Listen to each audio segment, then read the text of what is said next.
नमस्कार दोस्तों, सरोकार शिक्षण संस्थान में आपका स्वागत है। कल अपन इसमें वर्ण विचार पढ़ रहे थे पिछली क्लास में। अब आगे इसमें पढ़ेंगे अपन भेद पढ़ रहे थे अपन स्वर के। तो आगे देखो इसमें अपन क्या पढ़ेंगे। सबसे पहले अपन टॉपिक पढ़े थे, वो अपन पढ़े थे स्वरों के प्रकार। पिछली क्लास में अपना टॉपिक था स्वरों के स्वरों के प्रकार। स्वरों के प्रकार। यदि अपन प्रकार की बात करें तो अपन स्वरों के प्रकार पढ़ रहे थे। उसमें सबसे पहले अपन एक नंबर पे पढ़े थे कल, वो पहला अपन प्रकार पढ़े थे। वो पहला प्रकार पढ़ रहे थे जीवा की स्थिति के आधार पर स्वरों के प्रकार।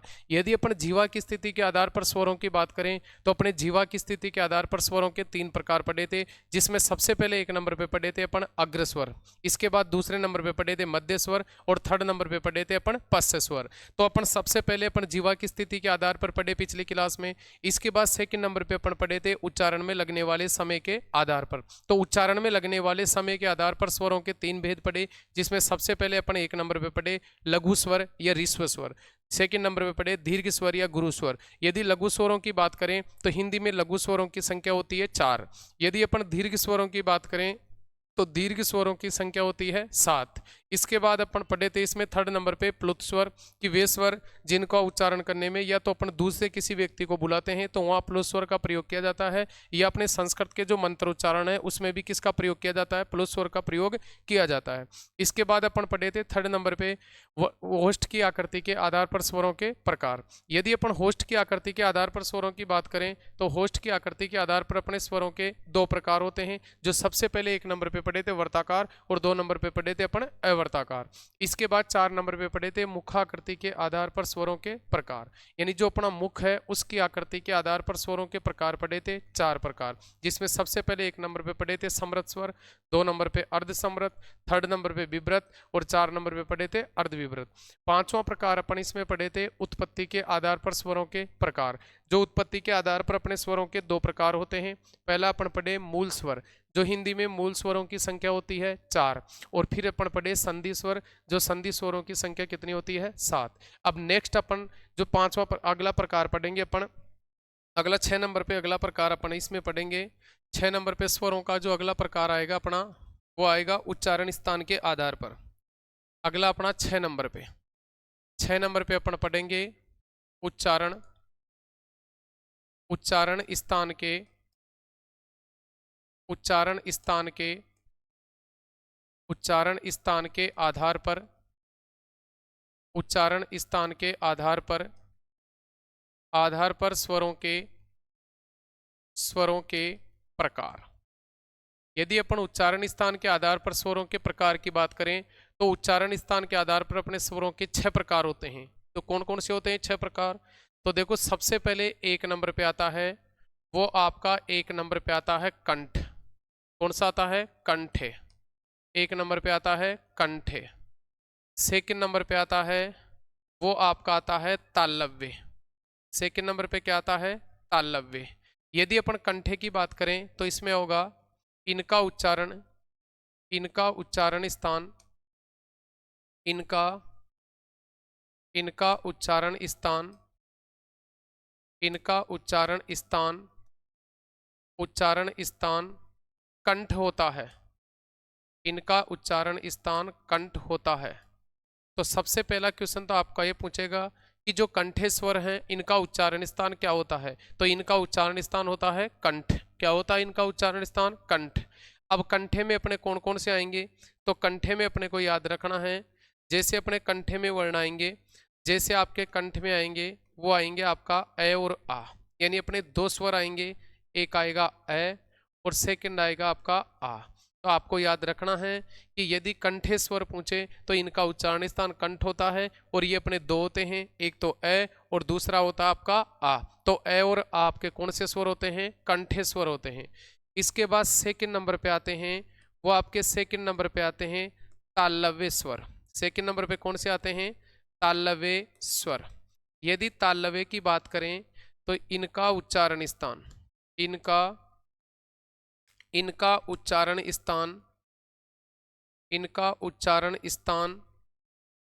उच्चारण स्थान तालु होता है। इनका उच्चारण स्थान तालु होता है। देखो तालव्य का, यदि अपने को तालव्य का उच्चारण स्थान पूछे कि तालव्य का उच्चारण स्थान क्या होता है, तो तालव्य का उच्चारण स्थान होता है तालु। तो तालु में अपने कौन कौन से स्वर आते हैं, तो तालव्य वाले स्वर हैं अपने, जैसे जैसे इसमें आता है आपका ई और ई। तो अपने छोटी ई और बड़ी ये दोनों कौन से स्वर होते हैं, अपने तालव्य होते हैं। आगे देखो अगला नंबर पे आता है अपना 3 नंबर पे, 3 नंबर पे आता है आपके मूर्धन्य। कौन से आते हैं, मूर्धन्य, मूर्धन्य स्वर। तो इसमें क्या आएगा, इनका उच्चारण स्थान, इनका इनका उच्चारण स्थान, इनका उच्चारण स्थान मूर्धा होता है, इनका उच्चारण स्थान मूर्धा होता है, इनका उच्चारण स्थान मूर्धा होता है। ठीक है, यानी मूर्धन्य स्वरों का उच्चारण स्थान क्या होता है, मूर्धा।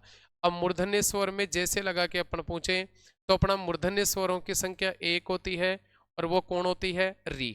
यानी मूर्धन्य स्वर अपना एक ही होता है, और एक कौन हो, वो री। जो री है अपनी वो मूर्धन्य स्वर होता है, री क्या होती है, मूर्धन्य स्वर। इसके बाद में 4 नंबर पे आते हैं, वो आपके 4 नंबर पे आते हैं होष्ठे। 4 नंबर पे क्या आते हैं, होष्ठे, होष्ठे स्वर, होष्ठे स्वर। इसमें अपन पढ़ेंगे इनका उच्चारण स्थान, इनका इनका उच्चारण स्थान,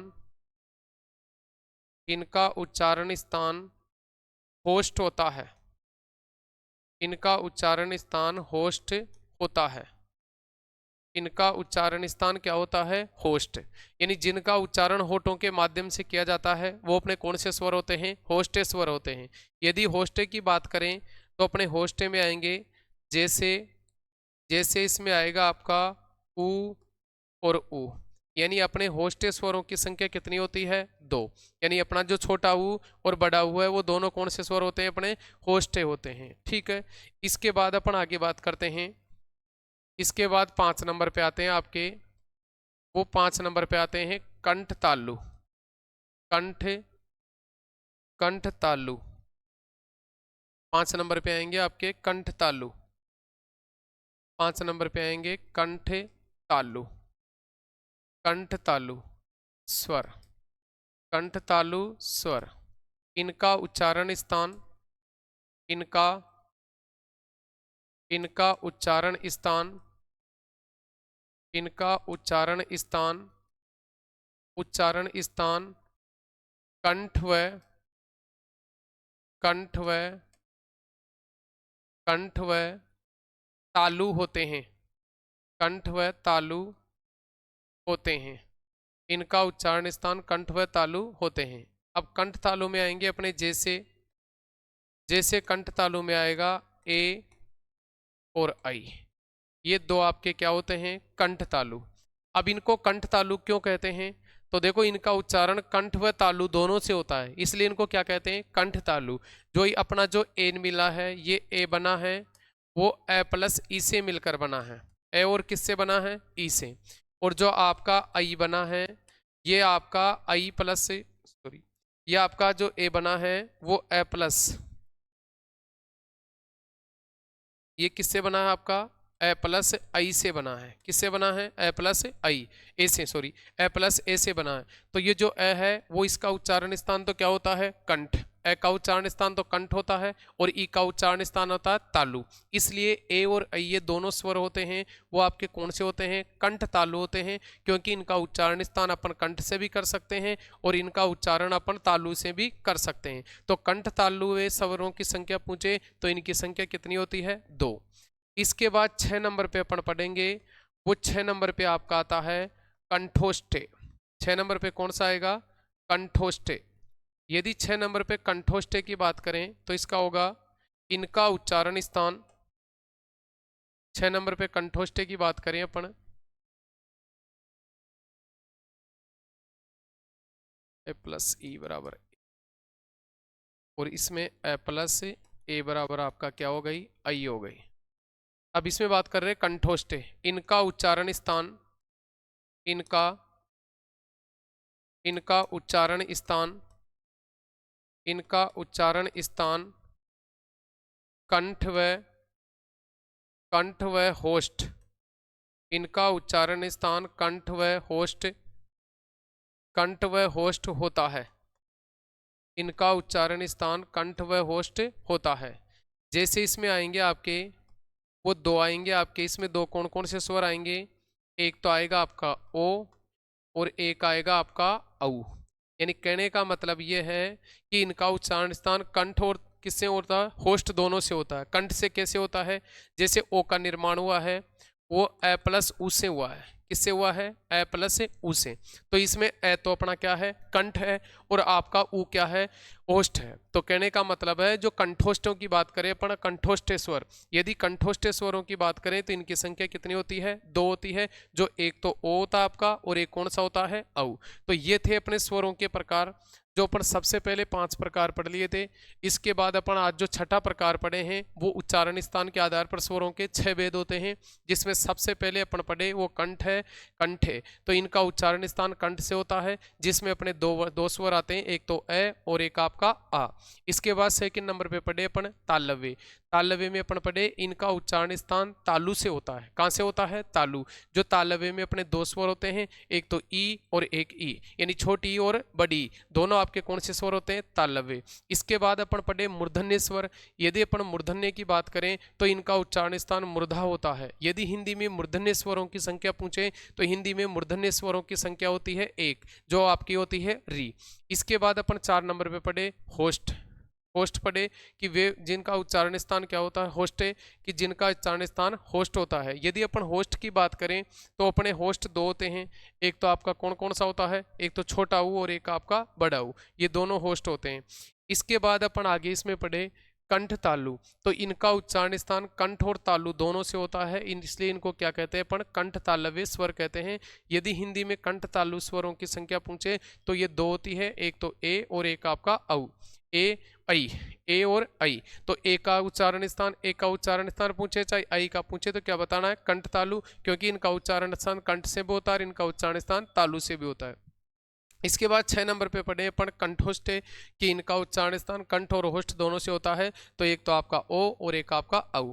तो ये अपन स्वरों के भेद पढ़े, 6 भेद पढ़े। पहला भेद पढ़े थे जीवा की स्थिति के आधार पर, दूसरा भेद पढ़े उच्चारण काल के आधार पर, तीसरा भेद पढ़े होष्ट की आकृति के आधार पर, चौथा भेद पढ़े मुखाकृति के आधार पर, पांचवा पढ़े अपन उत्पत्ति के आधार पर, और छठा भेद पढ़े उच्चारण स्थान के आधार पर। जो कितने भेद पढ़े, पूरे 6 भेद पढ़े। ठीक है, अब अपन बात किसकी कर रहे थे, वर्णों की बात कर रहे थे। यानी वर्ण की परिभाषा पढ़े थे अपन कि ध्वनि के लिखित रूप को ही क्या कहते हैं, वर्ण कहते हैं। लेकिन यदि अपने हिंदी में वर्ण के भेद पूछे तो अपने वर्ण के 2 भेद होते हैं। जो पहला अपन पढ़ रहे हैं स्वर, अब सेकंड नंबर पे आता है आपका व्यंजन।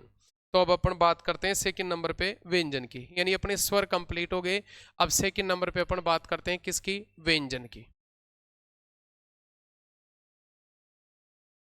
व्यंजन वर्ण, देखो सबसे पहला क्वेश्चन तो है व्यंजन किसे कहते हैं। तो व्यंजन की परिभाषा है कि वे वर्ण, वर्ण अपन स्वर को भी बोल सकते हैं और व्यंजन को भी बोल सकते हैं। तो व्यंजन की परिभाषा है कि वे वर्ण जिनका उच्चारण स्वरों की सहायता से किया जाता है उसे अपन क्या कहते हैं, व्यंजन। या फिर इसकी दूसरी परिभाषा ये होती है कि वे वर्ण जिनका उच्चारण करने पर मुंह से वायु बाधित होती हुई, कैसे बाधित होती हुई बाहर निकलती है, उसी को भी अपन क्या कहते हैं, व्यंजन कहते हैं। तो देखो इसकी परिभाषा क्या होती है, वे वर्ण, वे वर्ण जिनका उच्चारण, वे वर्ण जिनका,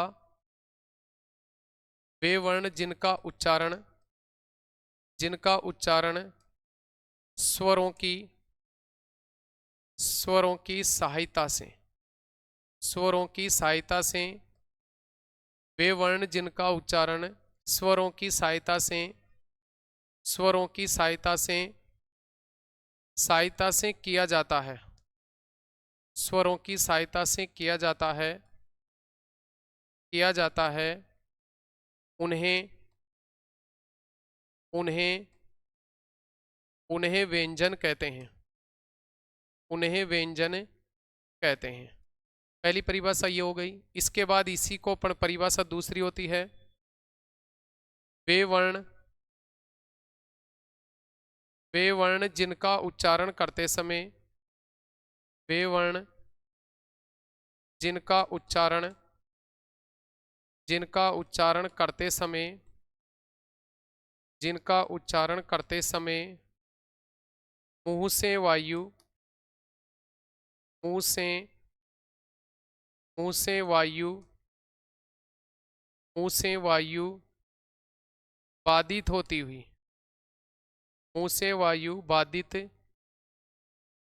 बाधित होती हुई मुंह से वायु बाधित होती हुई मुंह से वायु बाधित होती हुई बाधित होती हुई बाहर निकलती है बाहर बाहर निकलती है बाहर निकलती है उन्हें उन्हें व्यंजन कहते हैं उन्हें व्यंजन उन्हें व्यंजन कहते हैं उन्हें क्या कहते हैं व्यंजन। तो ये दो परिभाषा होती है अपनी व्यंजनों की कि वे वर्ण जिनका उच्चारण स्वरों की सहायता से किया जाता है उसे भी व्यंजन कहते हैं, और वे वर्ण जिनका उच्चारण करते समय मुंह से वायु बाधित होती हुई मतलब रगड़ खाती हुई, ठीक है, बाधित होती हुई बाहर निकलती है, उसे भी अपन क्या कहते हैं व्यंजन कहते हैं। ठीक है, तो ये व्यंजन की क्या थी अपनी परिभाषा। आगे देखो, अब आगे इसमें अपन पढ़ते हैं। सबसे पहला क्वेश्चन अपना इसमें आता है, स्टार लगा के आपको याद रखना है।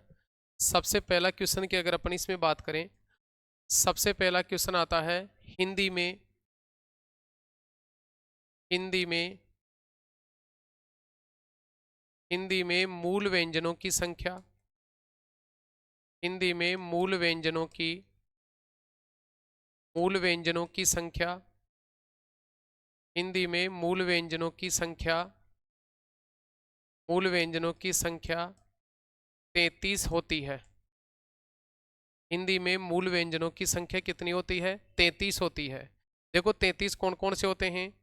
एक नंबर पे आएंगे आपके स्पर्श व्यंजन। कौन से व्यंजन? स्पर्श व्यंजन। मूल व्यंजनों की संख्या 33 होती है, उसमें एक नंबर पे स्पर्श व्यंजन, जो स्पर्श व्यंजनों की संख्या 25 होती है। सेकंड नंबर पे आते हैं आपके, वो आपके आते हैं अंतस्थ व्यंजन। कौन से व्यंजन? अंतस्थ व्यंजन। अंतस्थ व्यंजनों की संख्या कितनी होती है 4। इसके बाद थर्ड नंबर पे आते हैं, वो आपके आते हैं ऊष्म व्यंजन। कौन से व्यंजन? ऊष्म व्यंजन। यदि ऊष्म व्यंजनों की संख्या पूछे तो कितनी होती है 4। तो ये आपको याद रखना है। यदि हिंदी में मूल व्यंजनों की संख्या पूछे तो हिंदी में मूल व्यंजनों की संख्या होती है 33। मूल व्यंजनों की संख्या 33 होती है, जिसमें से 25 तो आपके स्पर्श व्यंजन आएंगे, 4 आपके अंतस्थ व्यंजन आएंगे, और 4 आपके कौन से आएंगे? ऊष्म व्यंजन आएंगे। तो आपको सबसे फर्स्ट क्वेश्चन पे ये याद रखना है कि हिंदी में मूल व्यंजनों की संख्या 33 होती है। आगे देखो सेकंड क्वेश्चन, इसमें सेकंड नंबर पे आता है हिंदी में हिंदी में हिंदी में कुल व्यंजनों की संख्या। हिंदी में कुल व्यंजनों की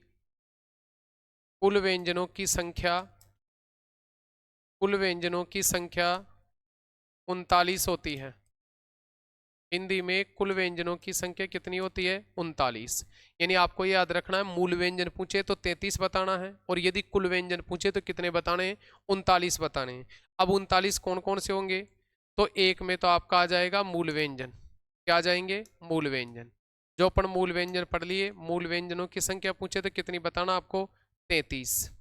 इसके बाद सेकंड नंबर पे आएंगे, इसमें वो आपके आएंगे संयुक्त व्यंजन। कौन से व्यंजन? संयुक्त व्यंजन। सेकंड नंबर पे आएंगे आपके संयुक्त व्यंजन। यदि संयुक्त व्यंजनों की संख्या पूछे तो 4। इसके बाद थर्ड नंबर पे आएंगे, वो आपके आएंगे उत्क्षिप्त व्यंजन। कौन से व्यंजन? उत्क्षिप्त व्यंजन। थर्ड नंबर पे आएंगे आपके उत्क्षिप्त व्यंजन। उत्क्षिप्त। थर्ड नंबर पे आएंगे आपके उत्क्षिप्त व्यंजन। उत्क्षिप्त व्यंजन। उत्क्षिप्त व्यंजनों की संख्या कितनी हो गई? 2। तो इस प्रकार ये कुल व्यंजन कितने हो गए आपके 39। 33 और 4 37, 37 और 2 कितने हो गए आपके 39। तो पहला क्वेश्चन तो आपको ये याद रखना है कि हिंदी में मूल व्यंजनों की संख्या 33 होती है, लेकिन हिंदी में कुल व्यंजनों की संख्या पूछे तो कितनी बतानी है आपको 39 बतानी है। आगे देखो अगला क्वेश्चन अपना इसी में आता है, थर्ड नंबर पे थर्ड क्वेश्चन आता है हिंदी में। थर्ड क्वेश्चन है हिंदी में कुल वर्णों की संख्या। हिंदी में कुल वर्णों की संख्या। हिंदी में कुल वर्णों की संख्या 44 होती है। हिंदी में कुल वर्णों की संख्या कितनी होती है 44। देखो यहाँ वर्ण की बात हो रही है, ठीक है ना। व्यंजन में केवल व्यंजन ही आएंगे, लेकिन जहां बात वर्ण की होगी वहां स्वर भी आएगा आपका, और वहां आपका क्या आएगा व्यंजन भी आएगा। तो देखो यहाँ पर स्वर और व्यंजन दोनों की बात करें तो कुल वर्ण 44 हो गए। तो एक नंबर पे तो इसमें अपन पढ़े थे मूल व्यंजन। क्या पढ़े थे इसमें मूल व्यंजन। अपन मूल व्यंजन पढ़े थे। जो हिंदी में मूल व्यंजनों की संख्या पूछे तो कितनी होती है 33। इसके बाद अपन सेकंड नंबर पे पढ़े थे इसमें स्वर। यदि अपन स्वरों की बात करें तो स्वरों की संख्या कितनी होती है 11।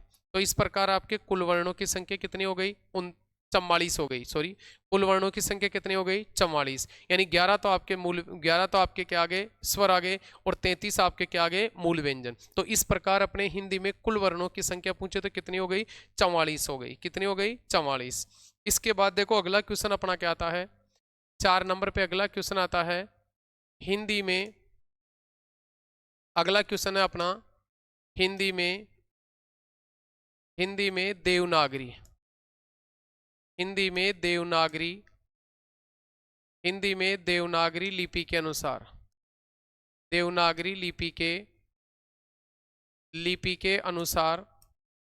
हिंदी में देवनागरी लिपि के अनुसार कुल वर्णों की संख्या। कुल वर्णों की संख्या। हिंदी में देवनागरी लिपि के अनुसार कुल वर्णों की संख्या 52 होती है। कुल वर्णों की संख्या कितनी होती है 52। अब देखो 52 कौन कौन से होंगे। एक नंबर पे तो आएंगे आपके मूल व्यंजन। क्या आएंगे मूल व्यंजन। यानी कहने का मतलब है आपके इसमें पूरे व्यंजन आएंगे, सभी स्वर आएंगे, ठीक है। तो मूल व्यंजन कितने पढ़े अपन 33। मूल व्यंजन कितने पढ़े 33। सेकंड नंबर पे आते हैं आपके संयुक्त व्यंजन। कौन से व्यंजन संयुक्त व्यंजन। जो हिंदी में यदि संयुक्त व्यंजनों की बात करें तो भैया इनकी संख्या होती है 4। इसके बाद थर्ड नंबर पे आएंगे वो आपके आएंगे उत्क्षिप्त व्यंजन।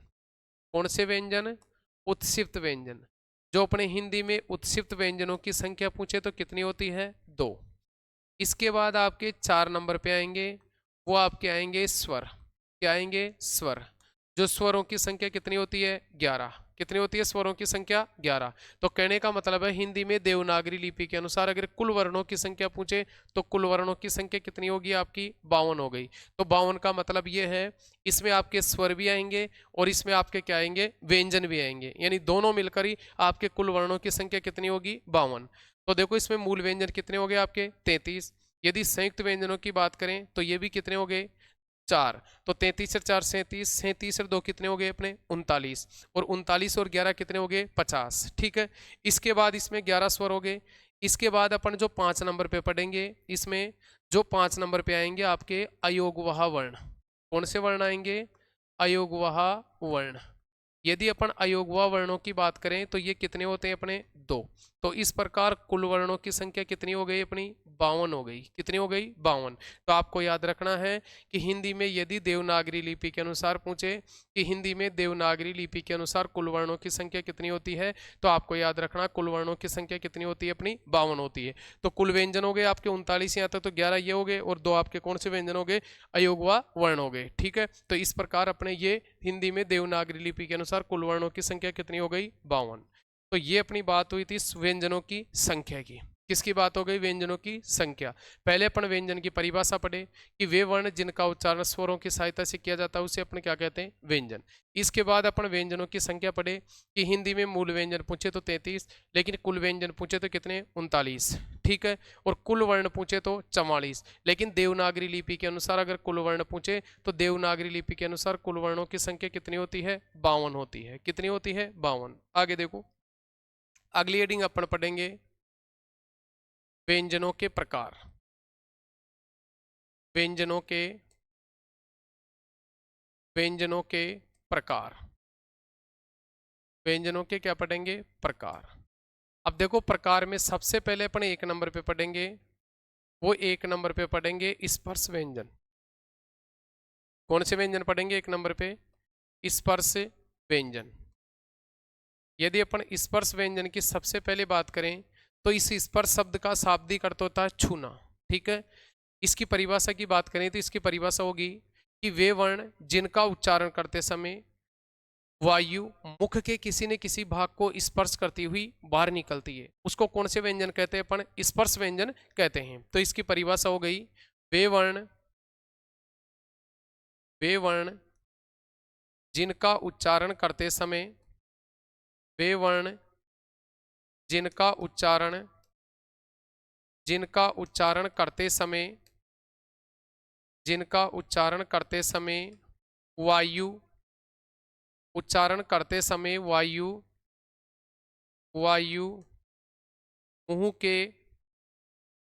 मुंह के किसी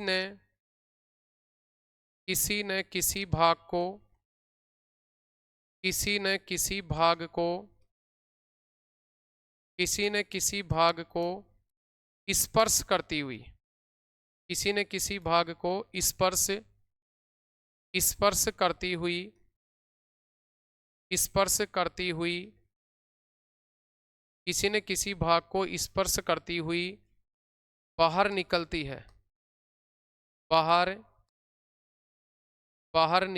है, किसी न किसी भाग को स्पर्श करती हुई बाहर निकलती है, उन्हें स्पर्श व्यंजन कहते हैं। उन्हें स्पर्श व्यंजन कहते हैं। उन्हें कौन से व्यंजन कहते हैं भाई? स्पर्श व्यंजन कहते हैं। कि वे वर्ण जिनका उच्चारण करते समय वायु मुख के किसी न किसी भाग को स्पर्श करती हुई बाहर निकलती है, तो वो व्यंजन कौन से व्यंजन कहलाते हैं? अपने स्पर्श व्यंजन कहलाते हैं। यदि अपन स्पर्श व्यंजनों की बात करें, किसकी बात करें? स्पर्श व्यंजनों की। स्पर्श व्यंजन, यदि स्पर्श व्यंजनों की संख्या की बात करें तो देखो अगला क्वेश्चन आता है, हिंदी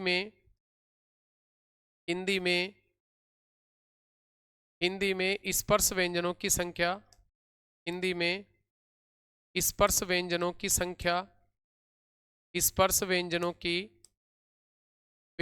संख्या 25 होती है। कितनी होती है? 25। स्पर्श व्यंजन कितने होते हैं? 25। अब देखो 25 स्पर्श व्यंजन होते हैं।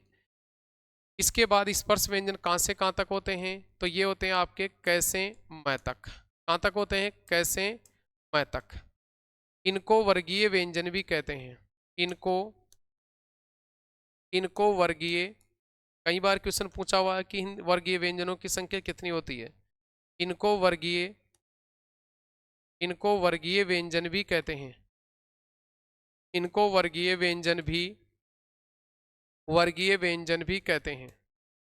इनको वर्गीय व्यंजन भी कहते हैं। यानी इसमें अगर वर्ग की बात पूरे, अगर को वर्ग पूछे तो स्पर्श व्यंजनों में वर्ग कितने होते हैं? अपने 5 वर्ग होते हैं। कितने वर्ग होते हैं? 5। इसलिए इनको कौन से व्यंजन भी कहते हैं? वर्गीय व्यंजन भी कहते हैं। अब देखो 5 वर्ग कौन कौन से होते हैं?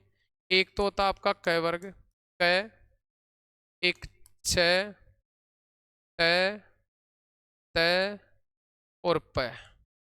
क वर्ग, छ वर्ग, त वर्ग और त वर्ग और एक होता आपका प वर्ग। यानी कहने का मतलब है इसमें 5 वर्ग होते हैं, इसलिए इनको कौन से व्यंजन भी कहते हैं? वर्गीय व्यंजन भी कहते हैं। तो अपना क्वेश्चन ये है कि यदि हिंदी में वर्गीय व्यंजनों की संख्या पूछे तो हिंदी में वर्गीय व्यंजनों की संख्या कितनी होती है? 25। अब इनको वर्गीय व्यंजन क्यों कहते हैं? क्योंकि इनमें 5 वर्ग होते हैं, जैसे अपना क वर्ग, च वर्ग, ट वर्ग, त वर्ग और प वर्ग, इसलिए इनको वर्गीय व्यंजन भी कहते हैं। अब प्रत्येक वर्ग में 5 वर्ण होते हैं, इसलिए कुल वर्ण पूछे तो इसमें कुल व्यंजन पूछे तो 25 होंगे। जैसे क वर्ग में अगर अपन बात करें तो इसमें आएंगे क, ख, ग, घ और ये आपका घे। इसके बाद आएगा च, छ, ज, झ और ये। इसके बाद आएगा ट, ठ, ड, ढ और ण। फिर त वर्ग में आएगा त, थ, द, ध और न। इसमें आएगा प, फ, ब, भ और ये म। यानी कैसे लेकर मैं तक अपने व्यंजन होते हैं, वो कौन से व्यंजन होते हैं? स्पर्श व्यंजन। तो आपको याद रखना है, स्पर्श व्यंजनों का दूसरा नाम पूछे तो क्या बताना है? वर्गीय व्यंजन। अब इनको वर्गीय व्यंजन क्यों कहते हैं? क्योंकि इनमें कितने वर्ग होते हैं? 5 वर्ग। 5 वर्ग कौन कौन से? जैसे अपन बोलते हैं क वर्ग, जैसे अपन बोलते हैं च वर्ग, कौन सा वर्ग? च वर्ग। जैसे अपन बोलते हैं ट वर्ग, जैसे अपन बोलते हैं त वर्ग, कौन सा वर्ग? त वर्ग। और जैसे लास्ट आपका 5वां आ गया प वर्ग, कौन सा वर्ग? प वर्ग। इसलिए इनको कौन से व्यंजन कहते हैं? वर्गीय व्यंजन भी कहते हैं। तो ये थे अपने पहला प्रकार अपन पढ़े स्पर्श व्यंजन। तो स्पर्श व्यंजन को किसे कहते हैं? कि वे वर्ण जिनका उच्चारण करते समय वायु मुख के किसी न किसी भाग को स्पर्श करती हुई बाहर निकलती है, स्पर्श व्यंजन कहते हैं। यदि हिंदी में स्पर्श व्यंजनों की संख्या पूछे तो 25 होती है, जो कैसे लेकर मैं तक होते हैं। इसमें 5 वर्ग होते हैं, इसलिए इनको वर्गीय व्यंजन भी कहते हैं। ठीक है, 5 वर्ग कौन से? क वर्ग, जैसे च वर्ग, ट वर्ग, त वर्ग और आपका प वर्ग, इसलिए इनको वर्गीय व्यंजन भी कहते हैं। आगे देखो सेकंड नंबर पे।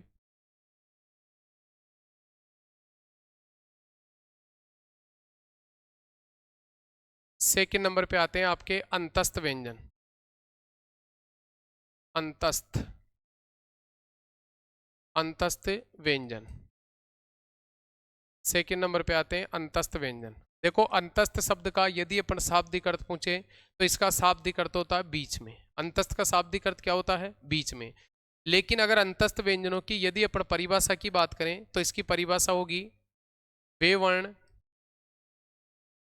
वे वर्ण जो, वे वर्ण जो स्पर्श व्यंजन, वे वर्ण जो स्पर्श व्यंजन, स्पर्श व्यंजन तथा तथा ऊष्म व्यंजन, वे वर्ण जो स्पर्श व्यंजन तथा ऊष्म व्यंजनों के, स्पर्श व्यंजन तथा ऊष्म व्यंजनों के, ऊष्म व्यंजनों के मध्य स्थित हैं, मध्य, मध्य स्थित हैं, उन्हें,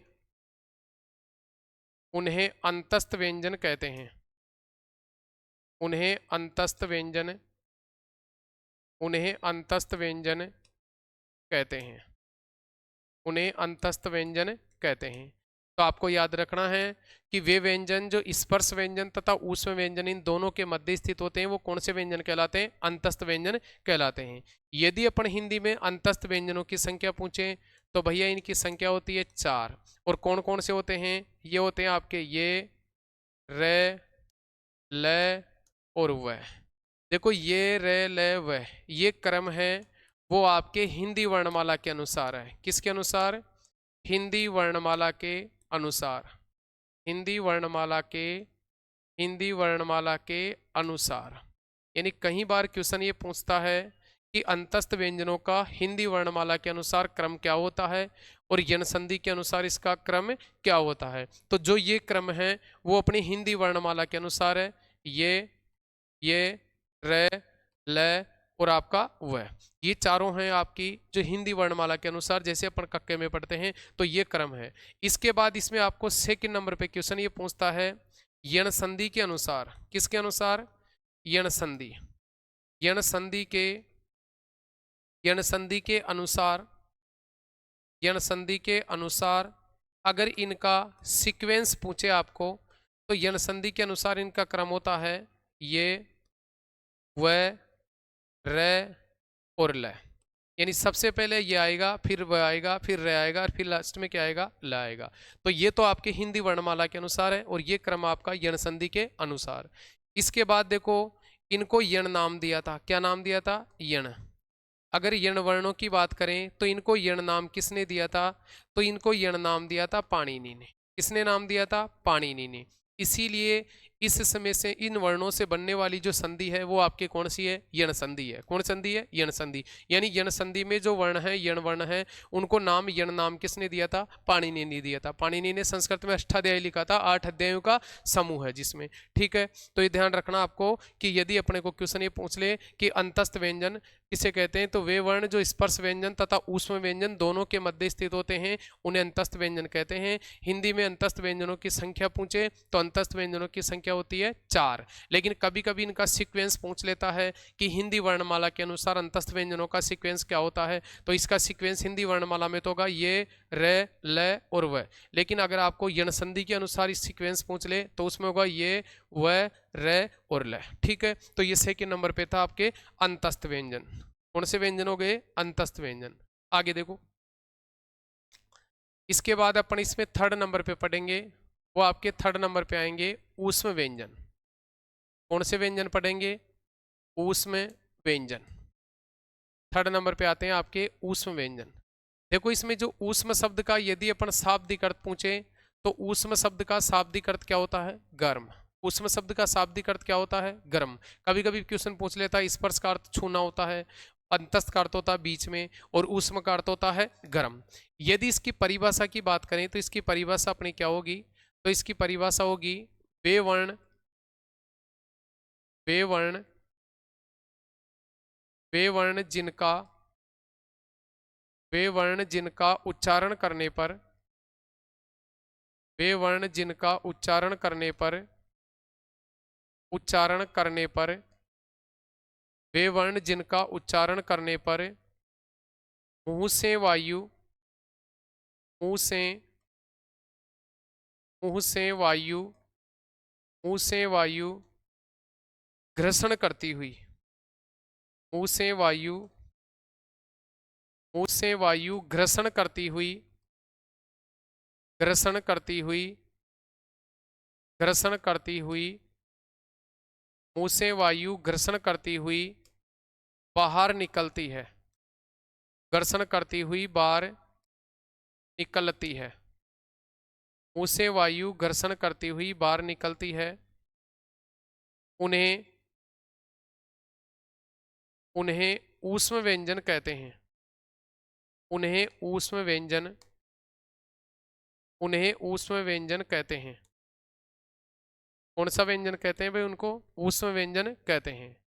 इसके बाद अगला क्वेश्चन है ऊष्म व्यंजनों को, इसी में अगला क्वेश्चन अपने को याद रखना है, इसी में आपको याद रखना है, इसमें ऊष्म व्यंजनों को, ऊष्म व्यंजनों को, ऊष्म व्यंजनों को संघर्षी व्यंजन भी कहते हैं। ऊष्म व्यंजनों को संघर्षी व्यंजन भी, संघर्षी व्यंजन भी कहते हैं। ऊष्म व्यंजनों को संघर्षी व्यंजन भी कहते हैं। कई बार क्वेश्चन पूछा हुआ है कि कौन से व्यंजनों को संघर्षी व्यंजन भी कहते हैं, तो जो अपने ऊष्म व्यंजन है इन्हीं का दूसरा नाम है संघर्षी व्यंजन। यदि अपन ऊष्म व्यंजन या संघर्षी व्यंजनों की संख्या पूछे तो भैया इनकी संख्या 4 होती है। जो इनका सीक्वेंस है, पहला, सबसे पहला आता है आपका स से शंकर। कौन सा आता है, स से शंकर, स से षटकोण, स से सिल्लेट और ह से हल। तो ये इनकी संख्या कितनी हो गई, 4। तो कई बार क्वेश्चन पूछा हुआ है कि हिंदी में ऊष्म व्यंजन या संघर्षी व्यंजनों की संख्या पूछे तो ऊष्म व्यंजन या संघर्षी व्यंजनों की संख्या होती है 4। और वो कौन कौन सा, आपका बिल्कुल ऐसा सीक्वेंस याद रखना है, स शंकर, स षटकोण, स सिल्लेट और आपका ह से हल। तो ये तीसरा प्रकार था आपका ऊष्म व्यंजन। आगे देखो 4 नंबर पे, 4 नंबर पे आते हैं आपके, वो आपके आते हैं संयुक्त व्यंजन। कौन से व्यंजन, संयुक्त 4 नंबर पे आते हैं आपके संयुक्त व्यंजन। संयुक्त व्यंजन, इसकी परिभाषा देखो क्या होती है, संयुक्त व्यंजन किसे कहते हैं। तो देखो इसकी परिभाषा है कि दो अलग अलग व्यंजनों से मिलकर बने हुए व्यंजन को संयुक्त व्यंजन कहते हैं। यानी दो अलग अलग व्यंजनों से मिले हुए व्यंजन को क्या कहते हैं, संयुक्त व्यंजन कहते हैं। तो इसकी परिभाषा हो गई दो दो अलग अलग दो अलग अलग व्यंजनों से दो अलग अलग व्यंजनों से दो अलग अलग व्यंजनों से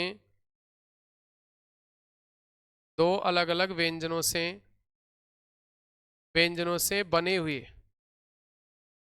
दो अलग अलग व्यंजनों से बने हुए दो अलग अलग व्यंजनों से बने हुए व्यंजनों को व्यंजनों को संयुक्त व्यंजन कहते हैं। संयुक्त व्यंजन संयुक्त व्यंजन कहते हैं। दो अलग अलग व्यंजनों से मिलकर बने हुए व्यंजन को कौन से व्यंजन कहते हैं, संयुक्त व्यंजन। यदि अपन संयुक्त व्यंजनों की संख्या पूछें कि हिंदी में संयुक्त व्यंजनों की संख्या कितनी होती है, तो अपने संयुक्त व्यंजनों की संख्या होती है 4। कितनी होती है संयुक्त व्यंजनों की संख्या, 4। 4 कौन कौन से होते हैं, एक तो होता शस्य क्षत्रिय, एक होता त्रिशे त्रिशूल, एक होता आपका गैसे ज्ञानी, और एक होता आपका श्रय। क्या होता है, श्रय। ये कैसे आपका शस्य क्षत्रिय, ये क हलंत रहता है और स इसमें पूरा रहता है। अपन स को भी हलंत कर देंगे भैया, तो इसमें से क्या निकल जाएगा, ए। तो इसको अपन ऐसे लिख सकते हैं, जैसे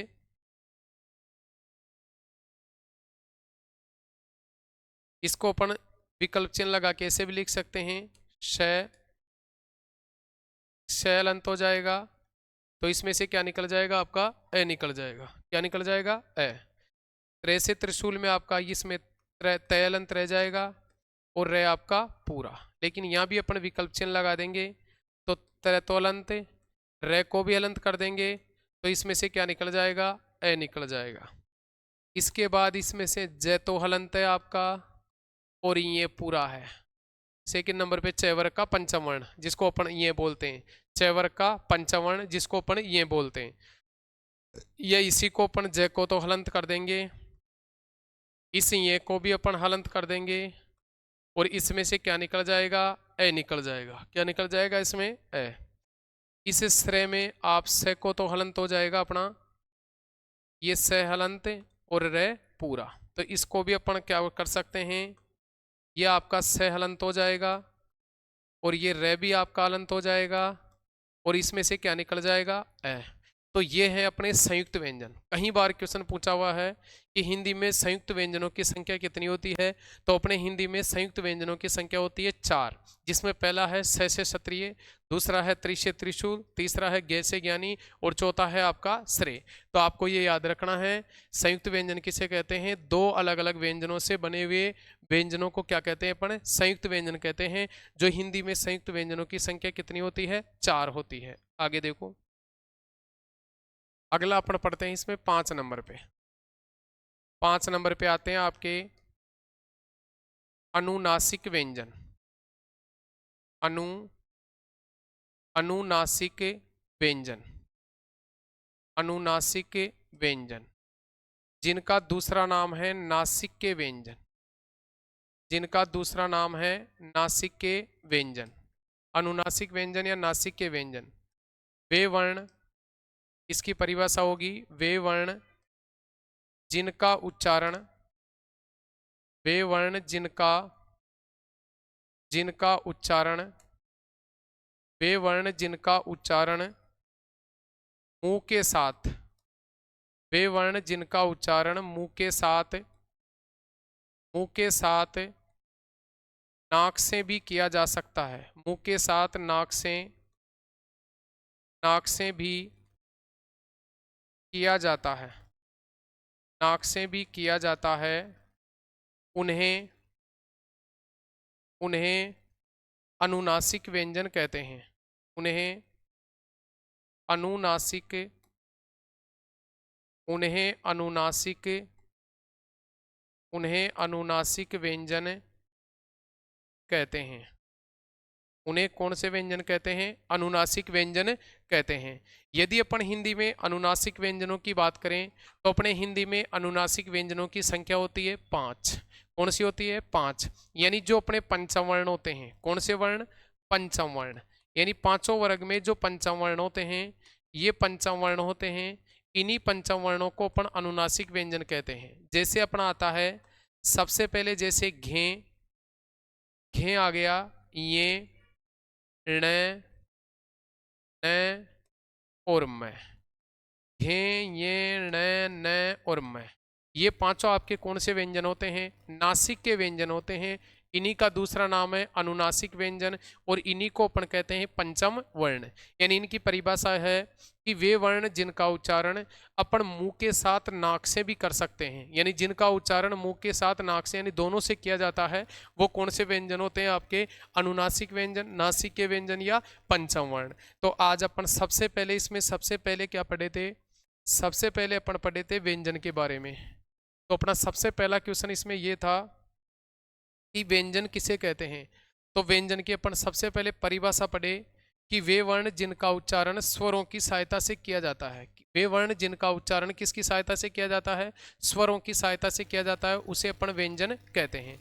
इसके बाद अपन फिर इसमें पढ़े कि अपने हिंदी में मूल व्यंजनों की संख्या पढ़े। तो हिंदी में मूल व्यंजनों की संख्या कितनी पढ़े अपन? 33। 33 में से अपने 25 तो स्पर्श व्यंजन, 4 अपने अंतस्थ व्यंजन, 1 अपना ऊष्म व्यंजन, फिर एक ऊष्म व्यंजन 4 होते हैं। इसके बाद फिर अपन संयुक्त व्यंजन पढ़े, संयुक्त कुल व्यंजन पढ़े। कुल व्यंजनों की संख्या कितनी पढ़े? 39, जिसमें मूल व्यंजनों के साथ में 4 संयुक्त व्यंजन जोड़ दिए और 2 अपने उत्क्षिप्त व्यंजन जोड़े। तो इस प्रकार कुल व्यंजनों की संख्या कितनी हो गई? 39। फिर इसी में अपन आगे पढ़े कुल वर्णों की संख्या। तो अपने हिंदी में यदि कुल वर्णों की संख्या की बात करें तो कुल वर्णों की संख्या होती है 44, जिसमें 33 मूल व्यंजन और 11 अपने क्या होते हैं? स्वर होते हैं। फिर अपन पढ़े कि देवनागरी लिपि के अनुसार, कौन सी लिपि के अनुसार? देवनागरी लिपि के अनुसार कुल वर्णों की संख्या जो अपन कितने वर्ण पढ़े? 52। कितने वर्ण आए? 52। इसके बाद अपन प्रकारों की बात करें थे तो सबसे पहले अपन पढ़े स्पर्श व्यंजन, जो स्पर्श व्यंजनों की संख्या 25 होती है। सेकंड नंबर पे पढ़े अंतस्थ व्यंजन, जो अंतस्थ व्यंजनों की संख्या 4 होती है। ऊष्म व्यंजनों की बात करें तो सबसे पहला क्वेश्चन तो अपने को ये पूछता है कि ऊष्म शब्द का शाब्दिक अर्थ क्या होता है। तो ऊष्म शब्द का शाब्दिक अर्थ होता है गर्म, कि वे वर्ण जिनका उच्चारण करने पर मुंह से वायु घर्षण करती हुई मतलब रगड़ खाती हुई बाहर निकलती है, उसको ऊष्म व्यंजन कहते हैं। जो ऊष्म व्यंजनों की संख्या होती है 4। ऊष्म व्यंजनों का दूसरा नाम ही पूछे तो उनका दूसरा नाम ही है संघर्षी व्यंजन। तो यदि अपने को हिंदी में संघर्षी व्यंजनों की संख्या पूछे तो वो भी अपने होते हैं 4। इसके बाद अपन 5 नंबर पे अगला चौथे नंबर पे पढ़े थे संयुक्त व्यंजन, कि 2 अलग अलग व्यंजनों से मिलकर बने हुए व्यंजन को संयुक्त व्यंजन कहते हैं। हिंदी में यदि संयुक्त व्यंजनों की संख्या पूछे तो संयुक्त व्यंजनों की संख्या 4 होती है। स से क्षत्रिय, त्रि से त्रिशूल, ग से ज्ञानी और श्रय।